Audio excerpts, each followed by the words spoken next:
Dear students, how are you? അപ്പോൾ ഇന്ന് നമ്മൾ സോഷ്യൽ സയൻസിൻ്റെ രണ്ടാമത്തെ ചാപ്റ്ററാണ് ഇന്ന് നമ്മൾ പരിശോധിക്കുന്നത്.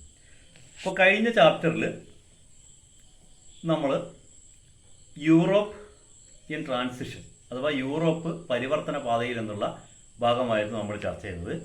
അതിൽ നമ്മൾ പ്രധാനമായി പഠിച്ചത് ഹഗിയ സോഫിയ എന്ന ലോകപ്രശസ്ത മ്യൂസിയവും അതിനുശേഷം ലോകത്തുണ്ടായ മാറ്റങ്ങൾ, അതിൽ ലോകത്തിലുണ്ടായ നല്ല മാറ്റങ്ങൾ അല്ലേ, റിനൈസൻസ് അഥവാ നവോത്ഥാനം എന്നതിനെ നമ്മൾ നിർവചിച്ചിട്ടുണ്ട്. പിന്നെ ആ നവോത്ഥാനത്തിലൂടെ അത് സാഹിത്യത്തിലും അതേപോലെ തന്നെ ശാസ്ത്രത്തിലും കലയിലും ഒക്കെ തന്നെ വിപ്ലവകരമായ മാറ്റങ്ങൾ ഉണ്ടാവുകയും അപ്പോൾ ലോകത്തെ തന്നെ അത് മാറ്റിമറിക്കുകയും ഇരുളടഞ്ഞ ഒരു യുഗത്തിൽ നിന്ന് പുതിയ ഒരു നൂറ്റാണ്ടിലേക്ക് അങ്ങനെ ഇംഗ്ലണ്ടിൽ വ്യാവസായിക വിപ്ലവം അഥവാ ഇൻഡസ്ട്രിയൽ റവല്യൂഷൻ തന്നെ ഉണ്ടാവുകയും ഈ കാര്യങ്ങളൊക്കെ പഠിച്ചു. അതൊക്കെ തന്നെ അതിൽ പ്രധാനപ്പെട്ട ഭാഗങ്ങളൊക്കെ നിങ്ങൾ നോട്ടിൽ അടയാളപ്പെടുത്തി എഴുതിയിട്ടൊക്കെ ഉണ്ട് എന്നറിയാം. അതൊക്കെ എനിക്ക് പലരും അയച്ചു തന്നിട്ടുണ്ട്. ചുരുക്കം ചില ആളുകളാണ് അയച്ചു തരാനുള്ളത്. അവരും കൂടെ എത്രയും പെട്ടെന്ന് അത് അയച്ചു തരണമെന്ന് പറയാണ്. അപ്പോൾ ഇന്നിപ്പോൾ ഞാൻ ക്ലാസ് ഒന്നുകൂടെ ചെറിയൊരു മാറ്റം വരുത്തുന്നത്, ഞാൻ പൂർണ്ണമായിട്ട് പറഞ്ഞു പോകുന്നതിന് പകരം നിങ്ങൾക്ക് ഇതിലെ പ്രധാനപ്പെട്ട പോയിന്റ്സുകൾ കവർ ചെയ്തുകൊണ്ട് ഞാൻ പോവുകയും അതിനുശേഷം നിങ്ങൾ ആ ഭാഗങ്ങളെ നിങ്ങളുടെ ടെക്സ്റ്റ് ബുക്കിൽ നിങ്ങളത് കണ്ടുപിടിക്കുകയും നിങ്ങൾ കണ്ടുപിടിച്ചതിന് ശേഷം ആ ഭാഗങ്ങൾ നിങ്ങൾ അടയാളപ്പെടുത്തുകയും ചെയ്യുക എന്ന ഒരു രീതിയാണ്. അപ്പോൾ കാര്യമായി പ്രധാനപ്പെട്ട പോയിന്റ്സുകൾ നിങ്ങളുടെ മനസ്സിൽ എപ്പോഴും ഉണ്ടായിരിക്കണം. അത് പരീക്ഷാ സമയത്തും ഇനി അല്ലെങ്കിൽ നിങ്ങൾ 7ാം ക്ലാസ് കഴിഞ്ഞ് ഉയർന്ന ക്ലാസ്സുകളിൽ നമ്മളിപ്പോൾ 8ാം ക്ലാസ്സിലോ 9ാം ക്ലാസ്സിലോ 10ാം ക്ലാസ്സിലോ ഒക്കെ തന്നെ ഈ ഭാഗങ്ങളൊക്കെ നമുക്ക് ഉപകാരപ്പെടുന്നത് കൊണ്ട് തന്നെ ഇത്തരം ചില തീയതികൾ, ചില പേരുകൾ, ചില സംഭവങ്ങൾ ഇതൊക്കെ ഓർത്തു വെക്കാൻ ചില ഷോർട്ട് വഴികളിലൂടെ അത് ചില എളുപ്പ വഴികൾ നമുക്ക് ഓരോന്ന് ഓർമ്മിക്കാൻ ഉണ്ടായിരിക്കണം. ആ രീതിയിൽ കാര്യങ്ങൾ ഓർത്തു വെക്കണം. അപ്പോൾ ഇവിടെ ഫ്രം ട്രേഡ് ടു പവർ അഥവാ കച്ചവടത്തിൽ നിന്ന് അധികാരത്തിലേക്ക് എന്നുള്ളതാണ് നമ്മൾ പരിശോധിക്കുന്നത്. അപ്പോൾ നിങ്ങൾക്കറിയാം എന്താണ് കച്ചവടം അല്ലേ, ട്രേഡ്. അധികാരം എന്താണ്, പവർ അല്ലേ. ഇത് രണ്ടും ഇന്ന് ലോകത്ത് ഏറ്റവും പ്രധാനപ്പെട്ട സംഭവം തന്നെയാണ്. പവർ എന്ന് പറയുന്നത്, മണി ഇസ് എ പവർ നമ്മൾ പറയും അല്ലേ. പക്ഷെ ട്രേഡ് ആണ്, ട്രേഡിലൂടെ ഉണ്ടാകുന്നതാണല്ലോ മണി. അതുകൊണ്ട് തന്നെയാണ് പവർ, അധികാരം എന്നത് വരുന്നത്.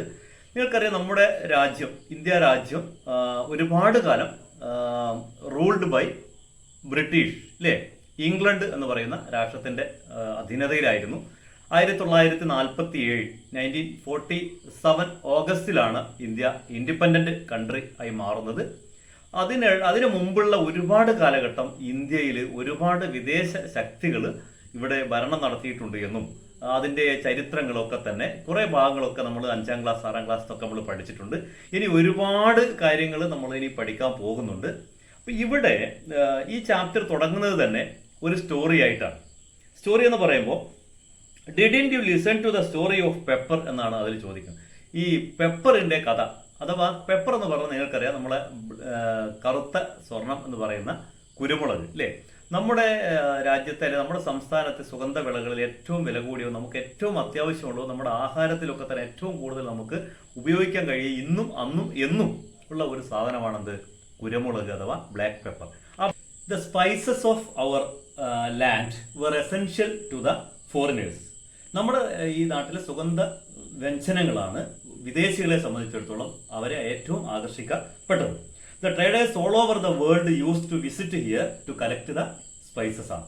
ലോകത്തിന്റെ പല ഭാഗങ്ങളിൽ നിന്നും ഇവിടത്തേക്ക് ആളുകൾ വന്നത് തന്നെ ഇത് കളക്ട് ചെയ്യാനുള്ളത്, അല്ലാതെ നമ്മുടെ നാടിനെ നന്നാക്കാൻ വേണ്ടിയല്ല ഒരിക്കലും അവരിങ്ങോട്ട് വരുന്നത് എന്നർത്ഥം. അപ്പോൾ അവിടെയാണ് തുടങ്ങുന്നത്. ആരാണ് ഇന്ത്യയിൽ ആദ്യമായി വന്നത് എന്നുള്ളതാണ്. അപ്പോൾ യൂറോപ്യൻസ് ആണ് ഇവിടെ ആദ്യമായിട്ട് ട്രേഡിന് വേണ്ടി വരുന്നത്. അപ്പോൾ ഈ കോൺസ്റ്റാന്റിനോപ്പിളുമായി ബന്ധപ്പെട്ട ഒരു സംഭവം നമ്മൾ കഴിഞ്ഞ ചാപ്റ്ററിൽ പഠിച്ചിട്ടുണ്ട്.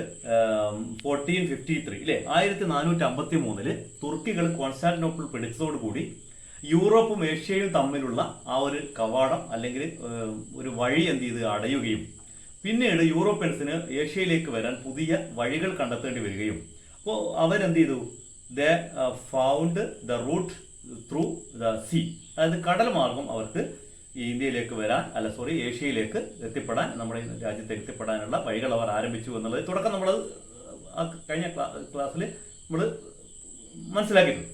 പക്ഷെ ഇവിടെ ആദ്യമായിട്ട് ആദ്യമായിട്ട് ഇവിടെ എത്തിയത് പോർച്ചുഗീസുകാരാണെന്ന് നിങ്ങൾക്കറിയാം. The first European traveller came in India.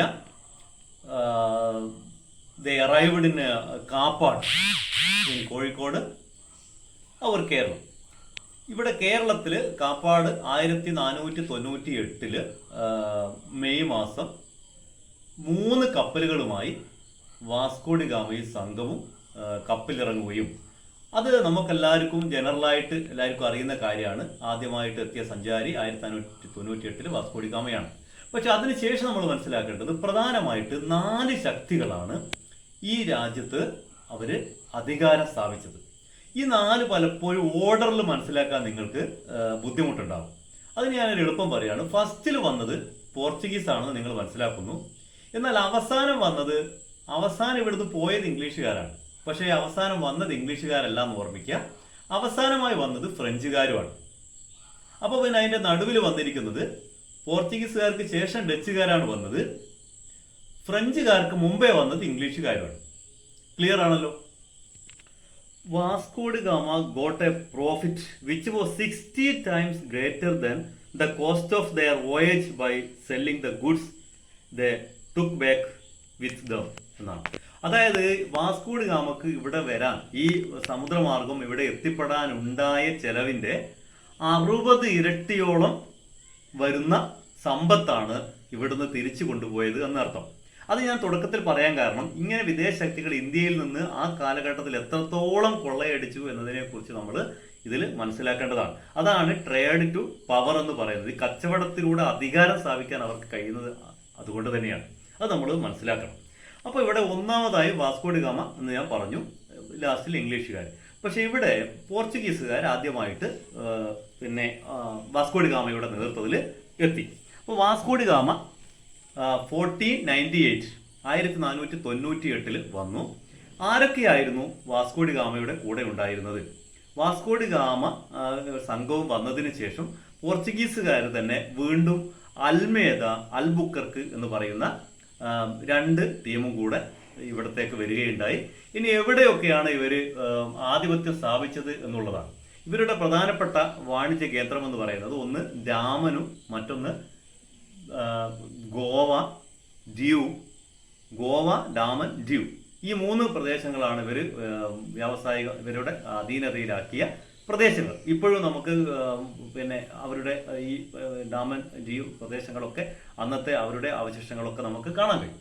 പിന്നെ ഇവരെ കൊണ്ട് പോർച്ചുഗീസുകാർ ഇന്ത്യയിൽ ഒരുപാട് അതിൻ്റെ വിശദമായ കാര്യങ്ങളൊക്കെ നമ്മുടെ ടെക്സ്റ്റ് ബുക്കിലും മറ്റൊക്കെ ആയിട്ട് നിങ്ങൾ മനസ്സിലാക്കാം. പ്രധാനമായി മനസ്സിലാക്കേണ്ടത് ഇവരുടെ പ്രധാനപ്പെട്ട ഇവരുടെ ഭരണകേന്ദ്രങ്ങൾ, പിന്നെയുള്ളത് അവർ നൽകിയ സംഭാവനകൾ. അപ്പോൾ നമ്മൾ കഴിഞ്ഞ പാഠത്തിൽ നമ്മൾ പഠിച്ചിട്ടുണ്ട് പ്രിന്റിങ്. ഈ പറഞ്ഞ യൂറോപ്പ് ആ കാലഘട്ടത്തിൽ നിലവിൽ വന്നു.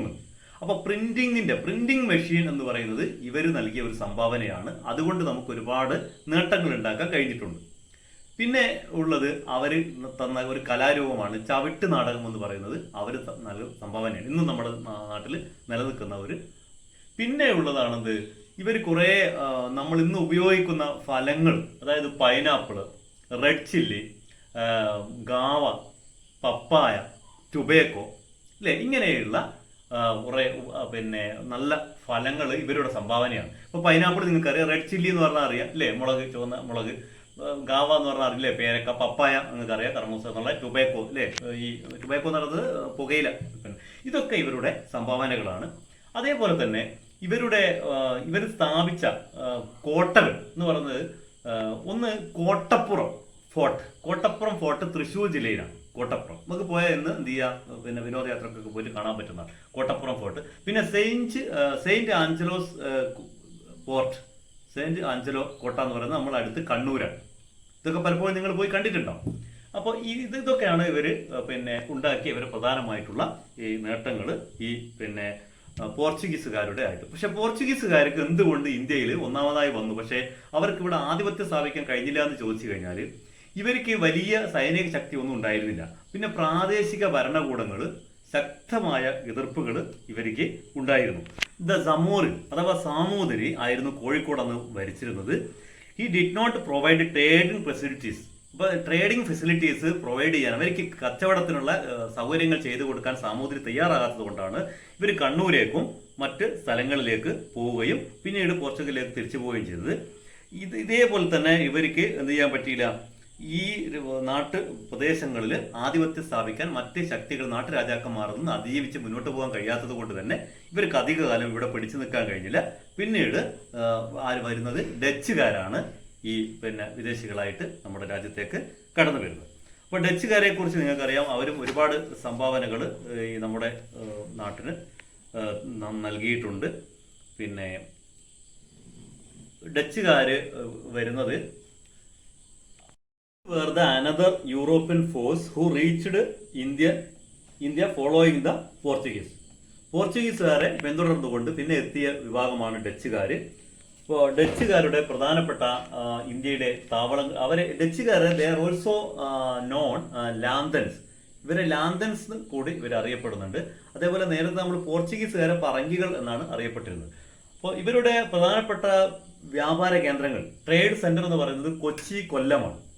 പിന്നെ ഇവരുടെ പ്രധാനപ്പെട്ട ഒരു സംഭാവനയാണ് ഹോർത്തൂസ് മലബാറിക്കസ് എന്ന് പറയുന്ന ഒരു ഔഷധ സസ്യങ്ങളെ കുറിച്ചുള്ള ഒരു പഠനം നടത്തുന്ന വളരെ പ്രശസ്തമായ ഒരു ഗ്രന്ഥം ഇവര് നമുക്ക് സംഭാവനയായി തന്നിട്ടുണ്ട്. അത് ലോകത്തിന് മുമ്പിൽ തന്നെ നമ്മുടെ ഈ പ്രദേശത്തെ ഉള്ള ഔഷധ സസ്യങ്ങളെ കുറിച്ചൊക്കെയുള്ള വിവരങ്ങൾ അതിൽ പ്രതിപാദിച്ചിട്ടുണ്ട്. അത് രചിക്കുന്നത് ഈ വാൻ റീഡ് എന്ന് പറയുന്ന അന്നത്തെ ഡച്ച് ഗവർണറാണ് അതിന് നേതൃത്വം കൊടുക്കുന്നത്. അദ്ദേഹത്തെ സഹായിച്ചത് മലയാളിയായ ഇട്ടി അച്യുതൻ വൈദ്യർ എന്ന് പറയുന്ന ആളാണ്.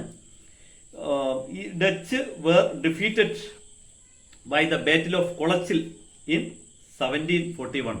അതായത് 1741 നടന്ന കൊളച്ചൽ യുദ്ധത്തിൽ, ബാറ്റിൽ ഓഫ് കൊളച്ചിൽ യുദ്ധത്തിലാണ് they lost their ground in India with this വാർ.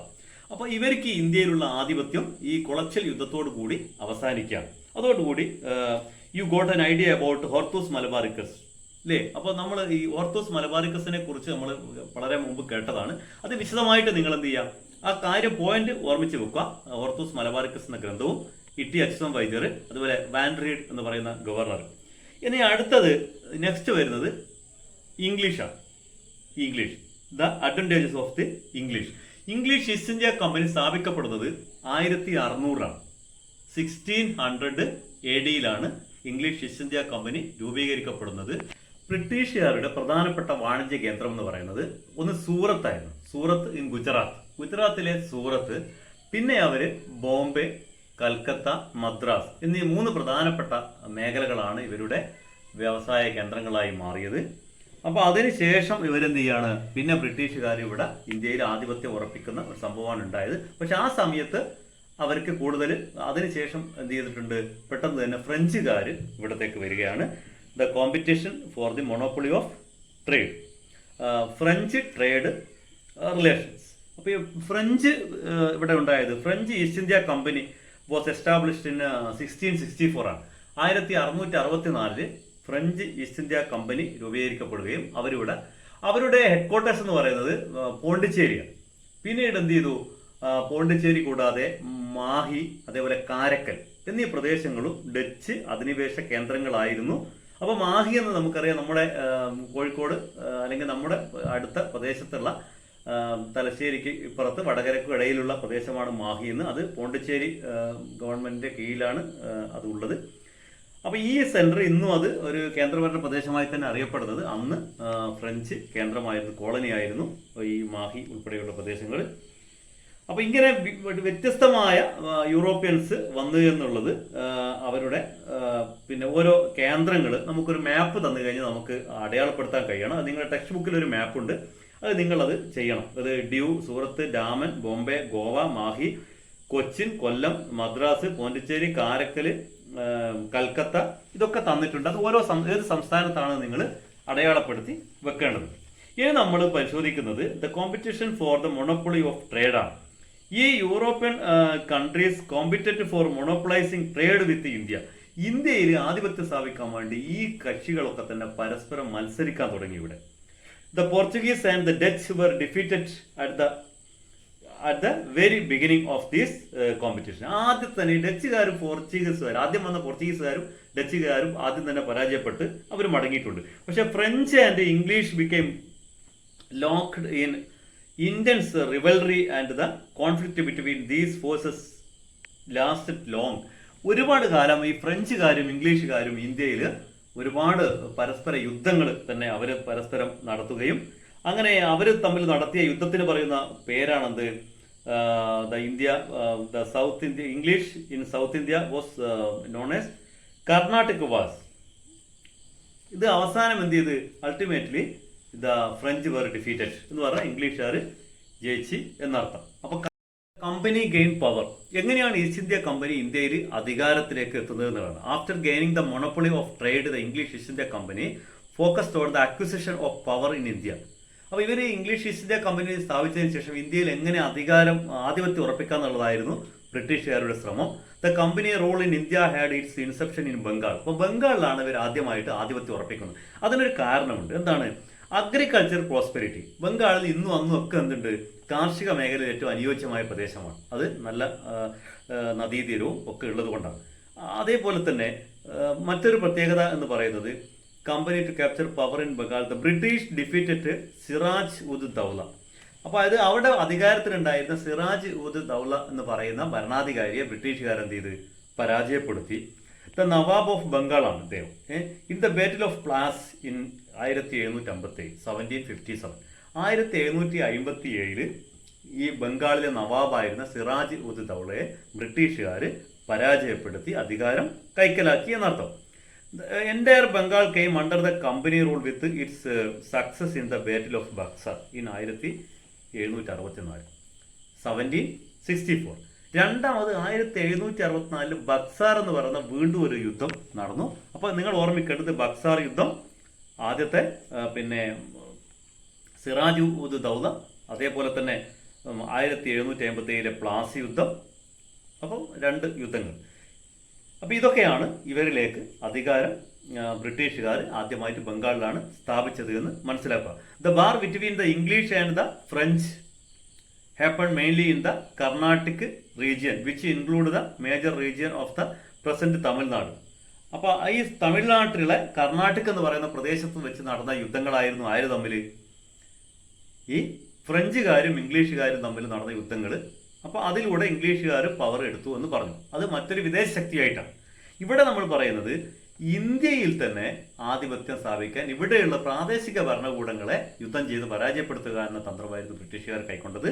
അതായിരുന്നു പ്ലാസി യുദ്ധവും പിന്നെ ബക്സാർ യുദ്ധവും എന്ന് മനസ്സിലാക്കുക. അപ്പോൾ അതിൽ ഈ പറഞ്ഞ ബക്സാറും അതേപോലെ തന്നെ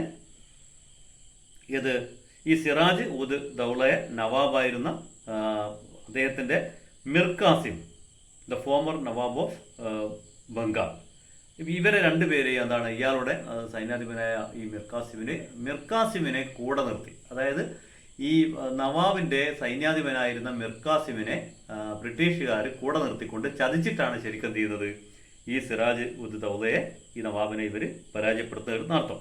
ഇനി നിങ്ങളുടെ ടെക്സ്റ്റ് ബുക്കിൽ നിങ്ങൾക്ക് ആ മാപ്പ് തന്നിട്ടുണ്ട്. ആ ബംഗാളിൻ്റെ ഭാഗം ബ്രിട്ടീഷുകാർ അധീനതയിലാക്കിയത് അതൊക്കെ നിങ്ങൾ ടെക്സ്റ്റിൽ നോക്കിയിട്ട് അതിൻ്റെ കാര്യങ്ങൾ നിങ്ങൾ ചെയ്യണം. പിന്നെ എങ്ങനെയാണ് ഇവർ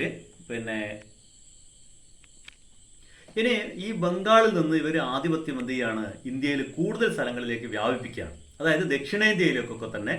അപ്പോൾ അതാണ് എന്ത് ചെയ്യുന്നത്, റെയിൻ എക്സ്പാൻസ്, അതായത് ആധിപത്യം വ്യാപിക്കുന്നു. മൈസൂരാണ് പിന്നെ ഇവിടെ ലക്ഷ്യമിടുന്നത്. അന്ന് ഇന്ത്യയിൽ ഏറ്റവും ശക്തമായി ദക്ഷിണേന്ത്യയിൽ ഒരു ഭരണം ഉണ്ടായിരുന്നത് മൈസൂരിലെ ടിപ്പു സുൽത്താൻ്റെ നേതൃത്വത്തിൽ, അഥവാ ഹൈദർ അലി ഒക്കെ നേതൃത്വത്തിലുള്ള ഭരണങ്ങളായിരുന്നു. അപ്പോൾ the British Mysore was a powerful kingdom in South India. It became the dominant power in the region during the reign of Hyder Ali and Tipu Sultan. അപ്പോൾ ഈ ഹൈദർ അലിയുടെയും ടിപ്പു സുൽത്താൻ്റെയും നേതൃത്വത്തിൽ ദക്ഷിണേന്ത്യയിൽ ശക്തമായ ഒരു ഭരണം നിലനിന്നിരുന്നു. Their domination extended even to the areas like Malabar. അപ്പോൾ ഇവരുടെ ആധിപത്യം എന്ന് പറയുന്നത് ഈ കർണാടകയിൽ നിന്ന് ഇങ്ങി നമ്മുടെ വയനാട് ഈ ഭാഗം ഇങ്ങി മലബാർ പ്രദേശങ്ങളിലൊക്കെ തന്നെ വ്യാപിച്ച ശക്തമായ ഒരു ഭരണം. അപ്പോൾ ഇവരെ തോൽപ്പിക്കാതെ ഈ ഭാഗത്തേക്ക് ആധിപത്യം സ്ഥാപിക്കാൻ കഴിയില്ല എന്ന് ബ്രിട്ടീഷുകാർക്കറിയാം. അതുകൊണ്ട് തന്നെ ബ്രിട്ടീഷുകാർ എന്ത് ചെയ്തു, the friendly relations that Tipu Sultan maintain with the French also added fuel to the animosity of British എന്നാണ്. അതായത് ഈ മൈസൂർ രാജാവായിരുന്ന ടിപ്പു സുൽത്താൻ ഈ ബ്രിട്ടീഷുകാർ ഇയാളെ ലക്ഷ്യം വെക്കുമ്പോൾ തന്നെ ഇയാൾ ഫ്രഞ്ചുകാരുമായിട്ട് ചങ്ങാത്തത്തിൽ ഏർപ്പെട്ടു എന്നുള്ളത് ബ്രിട്ടീഷുകാരെ കൂടുതൽ പ്രകോപിപ്പിച്ചു.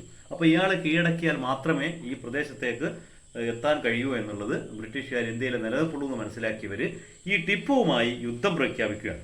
അപ്പോൾ ടിപ്പുവിനെ കീഴടക്കാൻ വേണ്ടി ഇവർ നടത്തിയ യുദ്ധത്തിന് പറയുന്ന പേരാണ് എന്ത്, ആംഗ്ലോ മൈസൂർ വാർ എന്നുള്ളത്.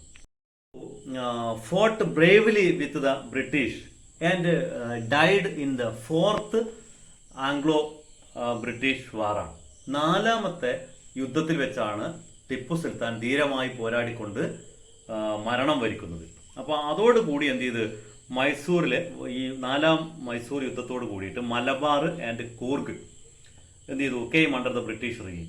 അപ്പം മലബാറിലെ ഈ പറഞ്ഞ കൂർഗ് എന്ന് പറയുന്ന മലബാറും കൂർഗും ഇവരുടെ അധീനതയിലേക്ക് ആയതോട് കൂടിയിട്ട് എന്ത് ചെയ്തു, ഈ ബ്രിട്ടീഷുകാരുടെ അധീനതയിലേക്ക് ടിപ്പുവിനെ ദക്ഷിണേന്ത്യയും ഇവരുടെ അധീനതയിലേക്കായി എന്നുള്ളതാണ്. ഈ മൈസൂരിൽ ആധിപത്യം സ്ഥാപിക്കാൻ ബ്രിട്ടീഷുകാർക്ക് ഈ 4 യുദ്ധങ്ങളാണ് നടത്തേണ്ടി വന്നത് നിങ്ങൾ മനസ്സിലാക്കണം. 3ാം മൈസൂർ യുദ്ധത്തിന് ശേഷം ടിപ്പു സുൽത്താനുമായി ശ്രീരംഗ പട്ടണത്ത് വെച്ചിട്ട് ഒരു ഉടമ്പടി ഒപ്പുവെച്ചിരുന്നു. അതായത് British as per the Srirangapatnam treaty, Srirangapatnam treaty എന്നാണ് അതിന് ഇംഗ്ലീഷിൽ പറയുന്നത്, ശ്രീരംഗപട്ടണം ഉടമ്പടി എന്നുള്ളത്.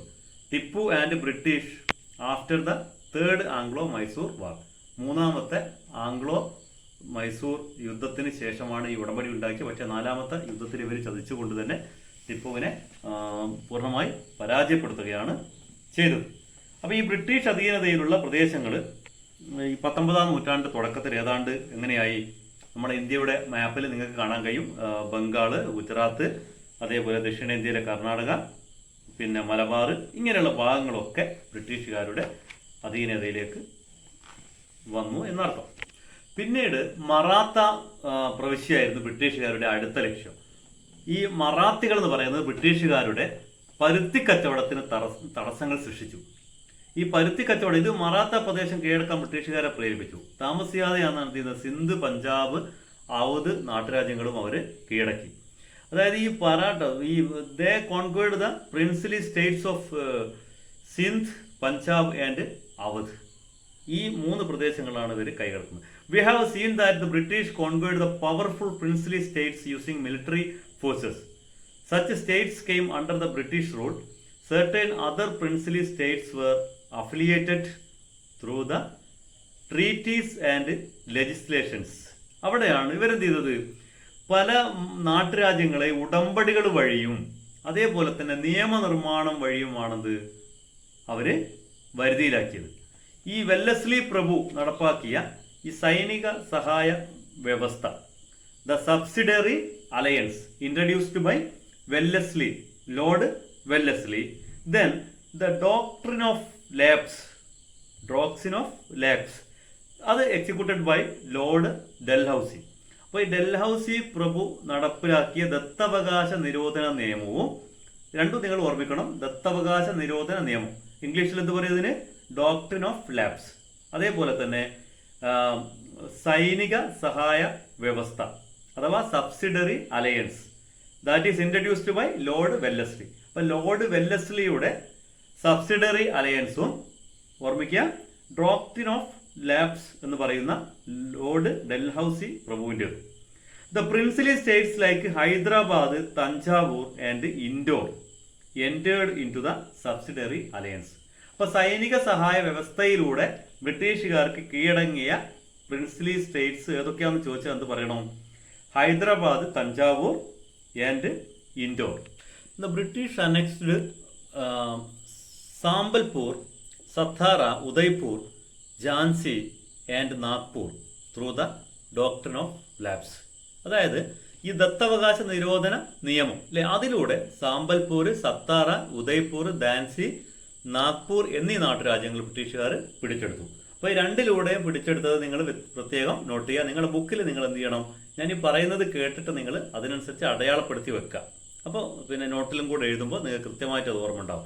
The rulers who sign the subsidiary alliance were assured protection by the company against invasions and internal revolt എന്ന് പറഞ്ഞാൽ ഈ ഭരണാധികാരികൾ ഈ ഉടമ്പടിയിൽ സബ്സിഡറി അലയൻസിൽ ഒപ്പുവെച്ച് കഴിഞ്ഞാൽ ഇവരെ മറ്റ് നാട്ടുരാജ്യങ്ങൾ ആക്രമിക്കുകയാണെങ്കിൽ അതിൽ നിന്ന് ബ്രിട്ടീഷുകാർ സംരക്ഷിച്ചു കൊള്ളാം എന്നുള്ളതായിരുന്നു ഇവർ നൽകുന്ന ഓഫർ.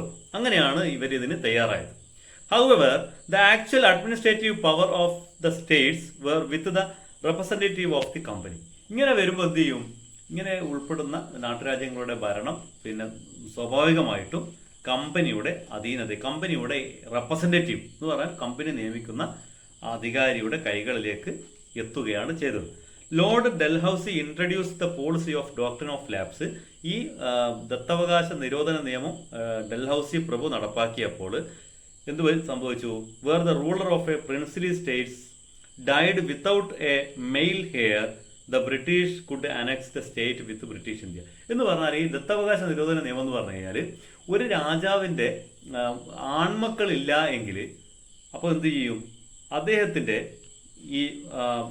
ഈ നാട്ടുരാജ്യങ്ങളെ കീഴടക്കാൻ ഇവർ ഉപയോഗിച്ച തന്ത്രം എന്ന് പറയുന്നത് അനന്തരാവകാശി ഇല്ലാതെ ഒരു രാജാവ് മരിച്ചാൽ ആ രാജ്യം ബ്രിട്ടീഷ് ഇന്ത്യയോട് കൂട്ടിച്ചേർക്കും. അതായത് അന്ന് മരുമക്കത്തായമായിരുന്നു. അപ്പോൾ ഒരു രാജാവ് ഭരണം കഴിഞ്ഞ രാജാവിൻ്റെ പെങ്ങളുടെ സഹോദരിയുടെ പുത്രൻ ആ മരുമകൻ ഇല്ലാത്ത ഭരണകൂടം അല്ലെങ്കിൽ ആ രാജാവ് അങ്ങനെ സംഭവിക്കുമ്പോൾ അതെന്ത് ചെയ്യും? അത് ബ്രിട്ടീഷുകാർ അവരുടെ ഭരണത്തോടു കൂടിയാണ് കൂട്ടിച്ചേർക്കും. അപ്പോൾ ഇവരെ ഈ നാട്ടുരാജ്യങ്ങളൊക്കെ തന്നെ ഇവരെ കയ്യിലേക്ക് എത്തിക്കാൻ വേണ്ടിയിട്ടുള്ള തന്ത്രങ്ങൾ ബ്രിട്ടീഷുകാർ ഉപയോഗിച്ചത് ഓരോ അവസരത്തിന് ഒത്തുള്ളതാണ് എന്ന് ഇന്നൊക്കെ ലോക രാജ്യങ്ങളൊക്കെ തന്നെ വെട്ടുപിടിക്കുമ്പോൾ നയങ്ങൾ നമ്മൾ കാണുന്നുണ്ട് അല്ലേ? അതിൻ്റെ ഈ ബ്രിട്ടീഷുകാർ അന്നും ഉപയോഗിച്ചിരുന്നത് ഈ ഒരു തരം തന്ത്രങ്ങൾ ആയിരുന്നു എന്നർത്ഥം. On to power. അപ്പോൾ എങ്ങനെയാണ് കമ്പനി അധികാരത്തിലേക്ക്? അപ്പോൾ ഏതൊക്കെ വഴികൾ? യുദ്ധങ്ങൾ വഴിയും പിന്നെ നിയമനിർമ്മാണങ്ങൾ വഴിയും. അപ്പോൾ ബൈ വാർ, യുദ്ധങ്ങൾ വഴി ഏതൊക്കെയാണ്? The battle of Plassey and Buxar. എങ്ങനെയാണ്? ബംഗാൾ അങ്ങനെയാണ് പോയത്. പിന്നെ ആംഗ്ലോ മൈസൂർ വാറിലൂടെ മലബാർ, കൂർഗ്. മറാത്ത വാറിലൂടെ മറാത്ത. പിന്നെ ഏതിലാണ്? ലെജിസ്ലേഷൻ അല്ലേ? നിയമനിർമ്മാണങ്ങൾ വഴി. പിന്നെ സബ്സിഡറി അലയൻസ്, അതിലൂടെയാണ് എന്ത് ചെയ്തത്? ഹൈദരാബാദ്, തഞ്ചാവൂർ, ഇൻഡോർ. പിന്നെ ഉള്ളത് എന്താണ്? ദ ഡോക്ട്രിൻ ഓഫ് ലാപ്സ് അല്ലേ? ദത്തവകാശ നിരോധന നിയമം. അതിൽ ഝാൻസി, സത്താറ, നാഗ്പൂർ. അതിൻ്റെ ഒരു ചാർട്ട് നിങ്ങളുടെ ടെക്സ്റ്റ് ബുക്കിലുണ്ട്. അത് നോക്കി നിങ്ങളത് അതേപോലെ തന്നെ എഴുതി വെക്കണം. ഇനി ഈ ചാപ്റ്ററിൽ നമ്മൾ പഠിച്ചതിൻ്റെ ഒരു സംഗ്രഹം എന്ന് പറയുന്നത് എന്താണ്? The summary of the Portuguese, the Dutch, the English and the French reached India for trade അല്ലേ? പോർച്ചുഗീസുകാർ, ഡച്ചുകാർ, ഇംഗ്ലീഷുകാർ, ഫ്രഞ്ചുകാർ, ആ ഓർഡറിൽ 4 പേര് ആണ് എത്തിയെന്നുള്ളത് മനസ്സിലാക്കണം. The contact with these countries influenced our social, cultural and economic life. ഇവരെ എന്ത് ചെയ്തിട്ടുണ്ട്? നമ്മുടെ രാജ്യത്തെ സാമൂഹ്യവും പിന്നെ സാംസ്കാരികവും പിന്നെ സാമ്പത്തികവുമായ മേഖലയിലൊക്കെ സ്വാധീനം അവർ ചെലുത്തി. It was England that succeeded in the competition for the monopoly of trade with India. ഈ നടത്തിയ മത്സരങ്ങളിൽ ഇംഗ്ലണ്ടാണ് ഇതിൽ നിന്നൊക്കെ വിജയിച്ചുകൊണ്ട് 47 വരെ അഥവാ ഇന്ത്യയിൽ അധികാരത്തിലിരിക്കാൻ കഴിഞ്ഞതും ഒരു രാജ്യം ഇംഗ്ലണ്ടായിരുന്നു. The British annexed the princely states through the wars and treaties and became the rulers of India. ഈ യുദ്ധങ്ങളിലൂടെയും നിയമങ്ങളിലൂടെയും ഒക്കെ എന്ത് ചെയ്ത് ഇന്ത്യയുടെ പ്രദേശങ്ങളെ ഇംഗ്ലീഷുകാർ അവരുടെ വരുതിയിലാക്കി എന്ന് അർത്ഥം. അപ്പോൾ ഇനി ഇന്ത്യയിലേക്ക് കടൽമാർഗം വാണിജ്യപാത കണ്ടെത്തിയതോടെ പോർച്ചുഗീസുകാർ നെതർലാൻഡ്, ഇംഗ്ലണ്ട്, ഫ്രാൻസ് എന്നീ രാജ്യങ്ങളിൽ നിന്ന് കച്ചവടക്കാർ ഇവിടെ എത്തി അല്ലേ? അതാണ് ഇവിടെ സംഭവിച്ചത്. കച്ചവടത്തിൻ്റെ കുത്തക നേടിയ ഇംഗ്ലീഷുകാർ ഇവിടെ രാഷ്ട്രീയ അധികാരം സ്ഥാപിച്ചു അല്ലേ? അത് എങ്ങനെയെന്നാണ് നമ്മൾ ഇതിലൂടെ പരിശോധിക്കപ്പെട്ടത്. പിന്നെ സൈനിക ശക്തിയും ഉടമ്പടികളും വഴി ഇംഗ്ലീഷുകാർ നാട്ടുരാജ്യങ്ങളുടെ മേൽ ആധിപത്യം ഉറപ്പിച്ചു അല്ലേ? അതെങ്ങനെയെന്ന് നമ്മൾ മനസ്സിലാക്കി. പിന്നെ തുർക്കികൾ കോൺസ്റ്റാന്റിനോപ്പിൾ കീഴടക്കിയത് ഇന്ത്യയിലേക്ക് കടൽമാർഗം വാണിജ്യപാത കണ്ടെത്താൻ യൂറോപ്യന്മാരെ പ്രേരിപ്പിച്ചു അല്ലേ? അത് നമ്മൾ മനസ്സിലാക്കി. ഇന്ത്യയിൽ കൂടുതൽ വാണിജ്യ കേന്ദ്രങ്ങൾ സ്ഥാപിക്കാൻ പോർച്ചുഗീസുകാർക്ക് കഴിഞ്ഞില്ല. കാരണം എന്തായിരുന്നു നമ്മൾ വ്യക്തമാക്കി അല്ലേ? അവർക്ക് കൂടുതൽ സാമ്പത്തിക ശക്തിയുമില്ല. അതേപോലെ പ്രാദേശിക ഭരണകൂടങ്ങളിൽ നിന്നുള്ള എതിർപ്പുകളും നന്നായിട്ട് നേരിടേണ്ടി വന്നു എന്നുള്ളതാണ്. പോർച്ചുഗീസ് ബന്ധങ്ങൾ നമ്മുടെ സാമ്പത്തിക സാംസ്കാരിക മേഖലകളിൽ വലിയ മാറ്റങ്ങൾ സൃഷ്ടിച്ച് നമ്മൾ പറഞ്ഞു. എന്തൊക്കെയാണ് അവരുടെ സംഭാവനകൾ നമ്മൾ വിശദമായിട്ട് പഠിച്ചിട്ടുണ്ട്. പിന്നെ കുഞ്ഞാലി മരക്കാർ എന്നുള്ള ഒരു പടത്തലവൻ അവർക്കുണ്ടായിരുന്നു എന്നുള്ളത് നമ്മൾ പറഞ്ഞു. ഇന്ത്യ ചരിത്രത്തിൽ ഇവരുടെ പ്രാധാന്യം നമ്മൾ മനസ്സിലാക്കി. പിന്നെ കർണാടക യുദ്ധങ്ങൾ ഫ്രഞ്ചുകാരും ബ്രിട്ടീഷുകാരും തമ്മിലുള്ളതാണെന്നും അതേപോലെ മൈസൂരും ബ്രിട്ടീഷുകാരും തമ്മിലുള്ളത് ആംഗ്ലോ മൈസൂർ വാറുമാണെന്ന് നമ്മൾ മനസ്സിലാക്കി. പിന്നെ ഇതിൽ ഓരോന്നിനെയും നിങ്ങൾ കാലഗതിക്കനുസരിച്ചിട്ട് എന്ത് ചെയ്യണം, ഓരോ യുദ്ധങ്ങൾ നടന്നത്, പിന്നെ ഏതാണ് ആദ്യം നടന്നത്, രണ്ടാമത് നടന്നത് എന്നൊക്കെ ഇതിലൂടെ നിങ്ങൾക്ക് ചോദ്യങ്ങൾ വരാം. അത് നിങ്ങൾ മനസ്സിലാക്കണം. പിന്നെ പരസ്പരം ബന്ധം കണ്ടെത്തി അതേപോലെ അങ്ങോട്ടും ഇങ്ങോട്ടും എന്ത് ചെയ്യണം, മാച്ച് ചെയ്യേണ്ടി വരും. മാച്ച് ദ ഫോളോയിങ് എന്നുള്ള രീതിയിൽ ഓരോ രാജ്യത്തിൻ്റെ താവളങ്ങൾ അല്ലേ, ട്രേഡ് സെൻറ്റർ, അവരുടെ കോട്ടകൾ, അവരുണ്ടാക്കിയ ഫോർട്ട് അല്ലേ, ഇതൊക്കെ അങ്ങോട്ടും ഇങ്ങോട്ടും മാറിപ്പോകാതെ മനസ്സിലാക്കുക എന്നുള്ളതാണ് ഈ പാഠത്തിൽ നിങ്ങൾ പ്രധാനമായും മനസ്സിലാക്കേണ്ടത്. പിന്നെ ഇന്ത്യയിൽ കച്ചവടത്തിനായി എത്തിയ യൂറോപ്യൻ രാജ്യങ്ങൾ രാജ്യങ്ങളെ നമ്മൾ ഭൂപടത്തിൽ നമുക്ക് കണ്ടെത്താൻ കഴിയണം. ഇന്ത്യയുടെ മാപ്പ് ഇതിലൂടെ നിങ്ങൾ പരിശീലിക്കണം. രാജ്യത്തിന്റെ ഓരോ സംസ്ഥാനം, നമുക്ക് കേരളം ഏറ്റവും താഴെയാണ്, ജമ്മു കാശ്മീർ മേലെയാണ് അല്ലേ, ഉത്തർപ്രദേശ് മധ്യപ്രദേശ് നടുവിലാണ്. ഇങ്ങനെ മാപ്പിൽ ഈ പ്രദേശങ്ങൾ കണ്ടെത്തുമ്പോൾ മൊത്തത്തിലെ മാപ്പിനെ ഒന്ന് പരിചയപ്പെടാൻ കൂടി നിങ്ങൾക്ക് ഇത് ഉപകരിക്കുമെന്നുള്ളതാണ്. പിന്നെ യൂറോപ്യന്മാർ ഇന്ത്യയിൽ നിർമ്മിച്ച കോട്ടകൾ അല്ലേ, അതൊക്കെ ശേഖരിച്ചിട്ട് നിങ്ങൾക്ക് ഒരു ആൽബമായിട്ടൊക്കെ തയ്യാറാക്കാൻ കഴിയും.